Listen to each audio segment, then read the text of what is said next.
and get a list of everybody that's going to be searching tomorrow. He can have everything plotted out and ready to go first thing in the morning at 7 o'clock. They'll need to give him their name, a telephone number, their boat size, and a name if they have it on the boat. As I said at lunchtime today, the Coast Guard has been invaluable in this for us. They are the lead agency in this.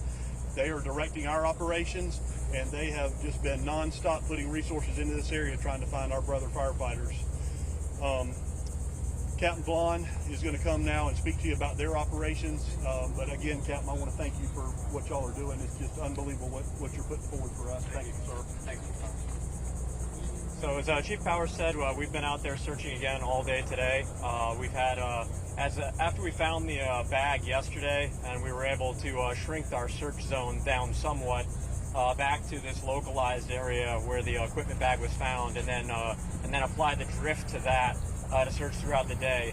That resulted in about a 13,000 square mile search that extended from the Jacksonville area up to Savannah. We had three aircraft, two long-range aircraft from the Customs and Border Protection, and then we had a Coast Guard C-130 out there today, as well as two Coast Guard cutters, one coming down from Charleston, the Coast Guard cutter Cormorant.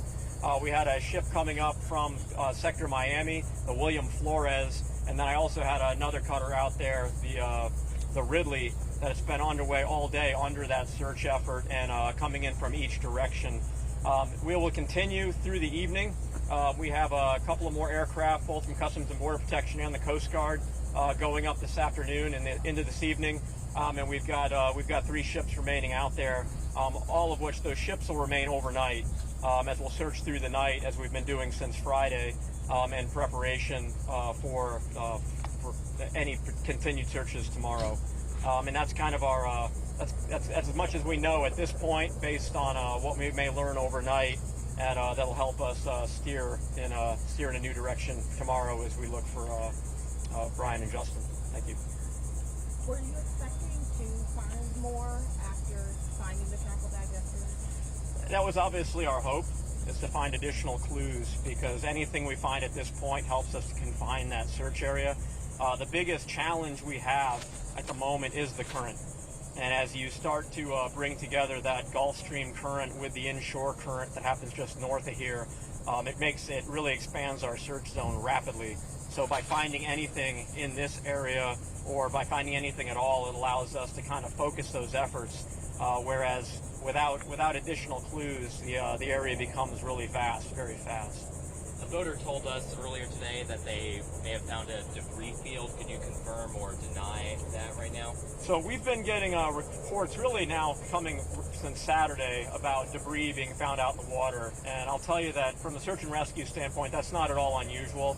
Unfortunately, there is trash and there is other debris out there. When we have found it, we have collected it. We discuss it immediately with the family, and then we try to verify it as rapidly as we can. As we did with the equipment bag, we were able to positively verify. A lot of the equipment, a lot of things that you find out there are nondescript. So somebody asked earlier about a cooler top. We did find a cooler top. It is similar to something they very well may have had on board, but it's also something available in any bait shop in the Florida. So we have to be careful and cautious with that. That said, with something like the cooler top, we did act on that, and we searched on that. That was part of our 13,000 mile search today. With other debris, we don't want to get pulled off in the wrong direction. So if it isn't something that looks like it could have been correlated, then we basically just make a note of that and make sure that it's covered in the next search pattern. So the cooler top wasn't related to the missing voters? We don't know, so we assume that it is with the cooler top. That is something that they very well may likely have had. So we did put that into our patterns today, and that was covered. Some of the other trash and plastic and things, there's really that doesn't add any value to our operation. You said earlier today that the decision to call off the search enforcement landed with you. What are your concerns going into tomorrow and with the search being wide? The challenge is, the race against time for us is this current and how far north it runs and how rapidly it does so. We really only can plan for the next round. So right now, I've got assets that just came back. We're debriefing with those crews. We have crews that are going out there this afternoon, and we already have dedicated plans to run through tonight and even into tomorrow morning. At that point, based on what we learn or don't learn, we'll have additional conversations about where we go from there. But it's too early to predict at this point where that might take us without knowing what I may or may not learn tonight. With expanding farther north, are you all moving out or taking away assets and resources from as far south as Fort Canaveral at this point? At this point, we are still looking in the Canaveral area because that localized area is an area where we believe that they were. We know they were there at one time, and we are still looking in that area. However, when you start looking south of this, other than that localized area, when you start looking south, the reality is all of the particles and things that we'd be looking for have drifted.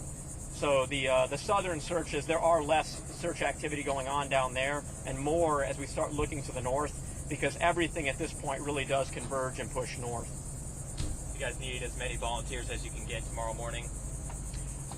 Yes, sir. As many as we can get that have boats that will work in that 60-mile range. That's extremely important because you're getting, pretty far offshore, and we need boats that have the fuel capability and the safety aspect to be that far. Chief Powers, this is Robert with First Coast News. Question for you in terms of the 24 targets that you said you hit on, I think is what you said. What does that mean?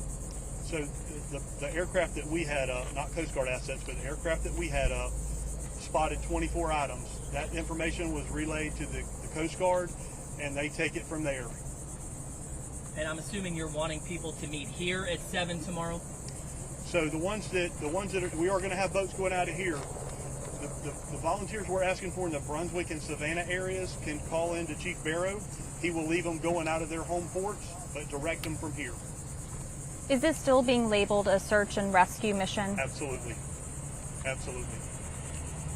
And now we're in day 5 of the search. How would you say today's search efforts are going? At the end of the day, we're looking for Brian and Justin, and we haven't found them. So, I mean, that we're still holding out guarded optimism, but we are, to be clear, a race against time. We are racing a very powerful current that's going further up the coast. The tool bag was an incredible find. I mean, I can't put that on a scale of how incredible, how unbelievable it was. If someone found a drifting tool bag over 100 miles from where it had been and 50 miles offshore, that really goes to the incredible dedication that Chief Powers and so many volunteers in the community have poured into this search.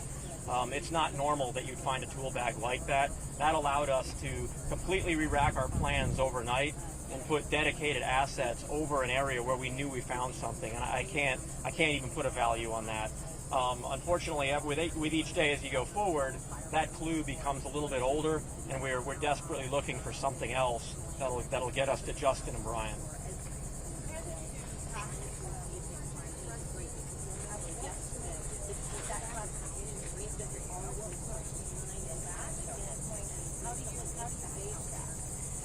We gauge it, like I said before, kind of with each round.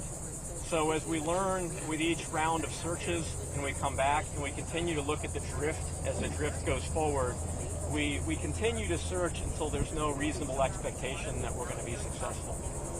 At this point right now, we are still actively engaged in that search, and we still believe that that success is possible.